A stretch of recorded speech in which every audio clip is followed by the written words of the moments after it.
आणि आता पाहणार आहोत मुंबई त्याचबरोबर पुणे शहरामधील टॉप 9 बातम्या। म्हाडाच्या कोकण मंडळाच्या घरांच्या सोडतीसाठी नोंदणी, अर्ज विक्री आणि स्वीकृती प्रक्रियेला सोमवारपासून सुरुवात। इच्छुकांना 14 ऑगस्ट पर्यंत अनामत रकमेसह अर्ज भरता येणार। मुंबईतील हुतात्मा चौकामध्ये बेस्टच्या डबल डेकर बसला आग। आगीवर नियंत्रण मिळवण्यात अग्निशमन दलाला यश। शॉर्ट सर्किटमुळे आग लागल्याची माहिती। मुंबई शहराला पाणी पुरवठा करणारी 7ही धरणं 75% भरली।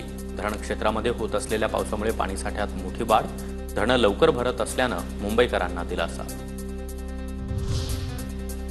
राज्यात दवाखान्याबाहेर QR कोड लावणं आता बंधनकारक। बोगस डॉक्टरांना आळा घालण्यासाठी प्रशासनाचा निर्णय। मुंबई विमानतळावर भारतीय महिलेकडून 62 कोटींचे अंमली पदार्थ जप्त। दोहावरून मुंबईला येणाऱ्या महिलेनं चॉकलेटच्या बॉक्समध्ये ड्रग्ज लपवले होते। महसूल गुप्तचर संचालनालयाकडून विमानतळावर कारवाई।